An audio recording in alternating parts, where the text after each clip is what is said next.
Salam sejahtera sahabat GKPS Tibet terkasih, sebelum kita merenungkan firman Tuhan, marilah kita mengeluh waktu berdoa. Mari kita berdoa.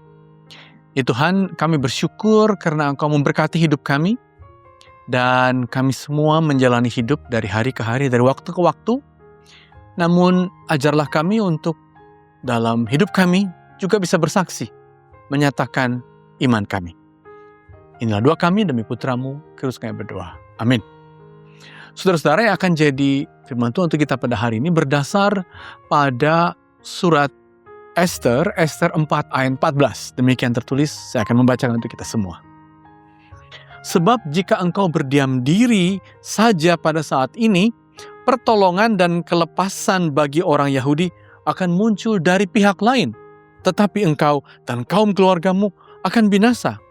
Siapa tahu, justru untuk saat seperti ini engkau beroleh kedudukan sebagai ratu. Saudara-saudara, perkataan ini adalah perkataan Mordekai kepada Esther untuk meyakinkan Esther yang ragu saat itu. Kenapa Esther ragu, saudara-saudara? Karena dia sebenarnya adalah seorang selir, bahkan menjadi ratu di kerajaan Persia, Ratu Ahasveros. Namun karena dia seorang Yahudi, bahkan dia seorang yang semula tidak punya siapa-siapa, dia merantau dan dia ditolong oleh Mordekai untuk bekerja di istana, namun dia perlahan-lahan terpilih menjadi selir dan akhirnya menjadi ratu dari Raja Ahasveros, Raja Persia, saudara-saudara. Bayangkan seorang Esther yang betul-betul rapuh, hidup dalam pertolongan, namun sekarang menghadapi tantangan yang besar untuk bangsanya. Apa yang terjadi, saudara-saudara? Israel yang memang sudah dikembalikan dari Babylon ke Palestina, masih juga ada yang bertahan hidup dan tinggal di Persia. Dan mereka yang minoritas itu harus berjuang hidup, dan suatu saat oleh kejahatan seorang bernama Haman, saudara-saudara, dikeluarkan sebuah dekret raja yang membahayakan, yaitu dekret bahwa minoritas Yahudi ini berbahaya, mungkin bisa dalam bahasa sekarang biang kerok, sehingga perlu dicari waktu untuk genosida, bahkan untuk menghilangkan mereka. Dan Haman melihat Mordekai adalah seorang tokoh yang juga bekerja di istana, dan Mordekai ini perlu juga dilenyapkan sebagai tokoh Yahudi yang mewakili minoritas Yahudi, kurang lebih 10.000 di saat itu. Jadi ada kurang lebih 4 tokoh utama dalam kisah Esther ini. Esther sendiri seorang selir yang menjadi ratu. Mordekai, saudara dari Esther yang bekerja, yang membuat Esther dikenal di istana. Tapi ada Haman yang betul-betul ingin melenyapkan bukan hanya Mordekai, mungkin ada urusan persaingan kedudukan, tapi juga ingin melenyapkan seluruh orang Israel dari Persia.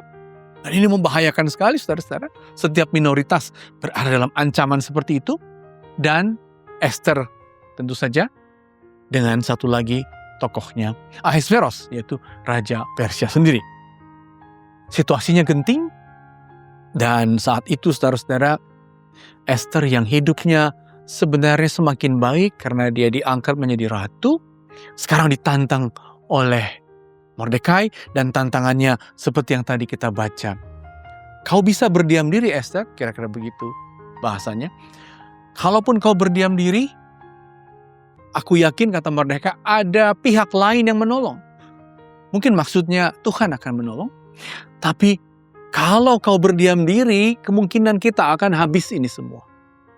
Tapi walaupun demikian, pertimbangkanlah seluruh keadaan yang tidak mudah itu. Jadi saudara-saudara, pesan pertama dalam bacaan kita, saudara-saudara, iman tokoh-tokoh Alkitab adalah iman yang bergulat. Iman yang mungkin memproses diri untuk berhasil, tapi ada sebuah momen di tengah-tengah keberhasilannya seperti Esther, dia harus berhadapan dengan keputusan-keputusan yang pelik, yang kalau dia ambil, membela satu kelompok manusia, padahal selama ini Esther menyembunyikan atau kurang lebih tidak mau diketahui sebagai putri Yahudi, itu bisa berisiko pada hidupnya. Bahkan mungkin Raja Ahasveros bisa mengatakan, ini adalah perempuan yang tidak tahu diri, mau meminta lebih, padahal sudah saya jadikan ratu. Jadi saudara-saudara, tantangan pertama atau pesan pertama, kita percaya, kita mencoba memperbaiki hidup kita, tapi ternyata di tengah-tengah kehidupan kita, ada hal-hal yang membuat kita harus memutuskan, dan itu punya resikonya masing-masing. Namun, dalam situasi itu Esther meminta saudara-saudara agar bangsanya berpuasa 3 hari untuknya, agar dia bisa bulat, dan akhirnya dengan kecerdasan seorang Esther, dia memakai cara 2 kali mengundang raja ke dalam pesta untuk meminum anggur, agar pada kesempatan itu Esther bisa menunjukkan kepada Raja Ahasveros bagaimana niat licik orang seperti Haman yang sebenarnya memalsukan situasi orang Yahudi dan membuat raja itu membuat dekret yang sebenarnya keliru, yaitu dekret untuk memusnahkan sebuah bangsa yang minoritas, yang tak berdaya, saudara-saudara. Jadi orang percaya juga akhirnya seperti Esther memasuki krisis. Tadi dia menimbang-nimbang, was-was, tapi akhirnya iman juga akhirnya membuat kita, dalam hal ini Esther, mungkin juga Anda dan saya, harus juga memasuki krisis untuk mengambil sikap, untuk meyakinkan, untuk memantapkan, dan untuk menolong orang lain, dan untuk menolong akhirnya diri sendiri, dan itu ditempuhnya dengan berpuasa. Dan akhirnya Raja Ahasveros tahu semua rencana busuk Haman, dan bahkan dengan itu Hamanlah yang dihukum, dan bangsa itu bisa bertahan, bangsa itu bisa sintas, survive, dan karena upaya Esther ini, hari ini saudara-saudara di Israel dirayakan namanya Hari Purim, itu hari orang-orang Israel bisa keluar dari rencana jahat Haman atau rencana jahat siapapun dari waktu ke waktu. Ada pesan kedua, bahwa dalam krisis ini Esther memakai kecerdasannya, memakai caranya untuk meyakinkan agar keputusan diambil oleh raja berdasarkan fakta-fakta yang benar. Dan ketika dia memutuskan, saudara-saudara, dia hanya meminta orang berpuasa agar menguatkannya. Dan di Alkitab tidak disebut satu nama Tuhan pun. Yang ada adalah iman. Dengan kata lain, saudara-saudara, dalam hidup kita yang berat, iman amat penting.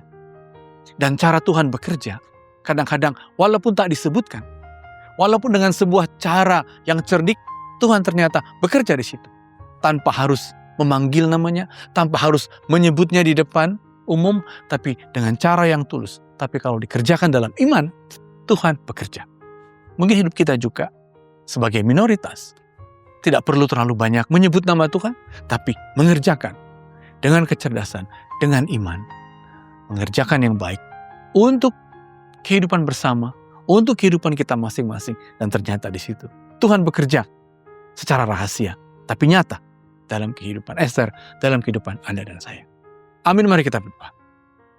Ya Tuhan, kami bersyukur karena di jalan hidup kami, kalaupun kami menempuh krisis, biarlah kami dalam iman mengerahkan semua kecerdasan, mengarahkan seluruh hati kami. Dan Engkau yang tersembunyi bekerja juga di situ. Dan menunjukkan karya-Mu melalui karya-karya anak-anak-Mu. Inilah doa kami demi Putra-Mu Kristus kami berdoa. Amin.